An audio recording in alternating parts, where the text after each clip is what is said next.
عبدالله بن مبارک رحمه الله دو ډېر لوی عالم دی تیر شوی دی د وخت لوی امامو د پلار بچا مزدورو په باغ کې نوکری کوله مزدوری کوله باغ به ساتو مالک یې ورځ راغی ملمانه وسري دي داسې ناست دی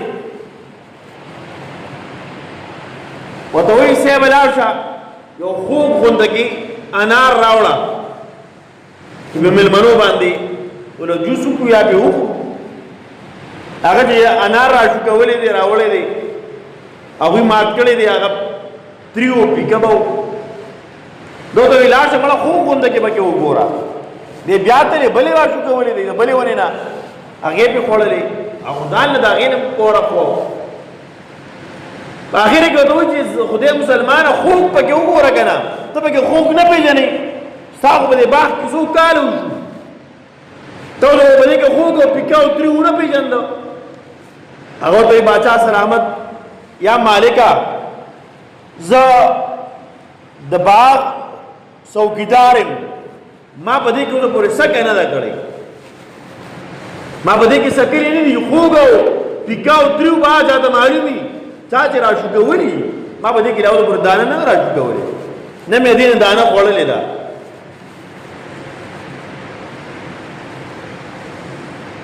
داسې بزرګان دومره ځان ساتي ما تا ته که چا ووایي چې دې دوکان کې لږ کښېنه 15 منټو له زه راځم نو زه چې هغه راځي نو مونږ پې پلي او جیبونه ډک کړي او مړه چې سم اوس کېږي مو کړي او الټه دې ته لکه بل هم نه وایو چې پردي دوکان نه د پردي ګاڼې نه د پردي پټي نه څه شی راوالو مونږ وایو خیر دی پروا نه په دې کې زمونږ هم لکه حصه ده که نه مونږ ځان له جواز ګورو په الله قسم مونږ او تاسو ته بزرګانو مشرانو دین په داسې طریقه پرېښودی دی چې ما او تاسو شروع کړو نو واقعي د مؤمن مسلمان دی ته وایي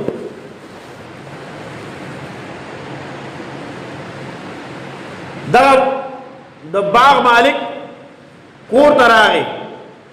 خپلې ښځې ته دا واقعه بیان کړه ډېر ځان متاثره شو زما یو نوکر دی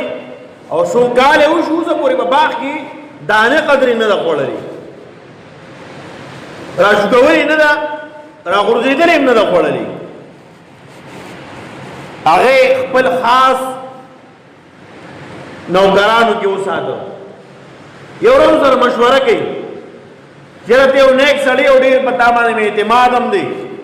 تا نه یو مشوره علم مشوره د نیک کس نه اخیستل پکار دي ځکه تا نه هغه ښه مشوره درکړي بعضې کسي ته مشوره دې والي الټه خبرې په فساد وخته کې نو مشوره دې وغوښتله زما د لور پسې د پلانکي بادشاهانو وزیرانو دا وی رښتې راځي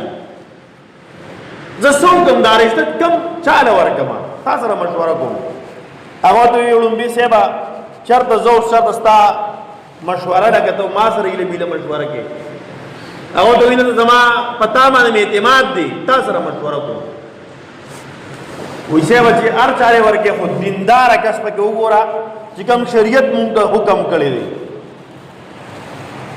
شریعت مونږ تاسو ته وایي چې ته رشته کې نو بهترین رشته هغه ده چې هغه دینداره کس سره وي که زویله کې او که د لور رشته کې چې دینداره کورنۍ د هغه سره رشته وکړه حسن ته مال ته جمال ته نسب او خاندان ته مه ګوره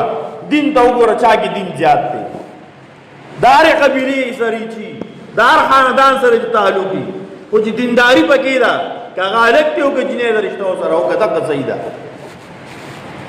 اجو دا خبره وکړه راغی ښځې ته ووایي چې ما ته خو هغه داسې ووایي او زما نه ټول نه بهترین دینداره زما چې خوښ دی نو زما دغه دا کوم نوکر چې دی دې مو خوښ دی. بهرحال رشته وشوه. رشته چې کله وشوه نو د بیبي ته دا پیغام ورسو چې زه به 40 ورځې بعد ستا خواله راځم. 40 ورځې بعد په 40 ورځو کې به دا پابندي ولګوي چې د کور طرف نه به رزق نه خوري. دومره دیندار خاندان دی خو بیا مو ستا پلار مالدار سړی دی د ډېرو خلکو به سره حقونه وي نو دې وجې نه د خپل پلار د کور به خوراک څښاک بالکل نه کوي اوبه به هم نه څښي. 40 ورځې خپله حلاله مزدوري به یې کوله په هغه به خوراک کو په خپله ښځه باندې. 40 ورځې بعد چې کله خپلې بیبي له راغی دا دعا یې وکړه ربه چې ما له کوم اولاد راکې ربه دا اولاد را دینداره راکړي. دا ما چې څومره څه وکړو د دې لپاره مې وکړو چې زما د بیبي چې په بدن کې کومه کیدی شي د بل حق پکې هغې خوړلي د پلار چې داسې خوراک څښاک کړي چې په هغې کې پردي حق وي نو که داسې بدن نه ما ته بچی میلاو شي هغه په سبا بیدي نه وي هغه به بې حیا وي. نو زما نه داسې بچی پکار دی چې هغه دیندار وي د دین خدمت وکړي د الله د پیغمبر د حدیثو خدمت وکړي. نو الله رب العزت ولا اولاد ورکو. عبدالله ابن مبارک رحمه الله د وخت لوی امام ګرځېدلی دی د دین ډېر لوی خدمت کړی.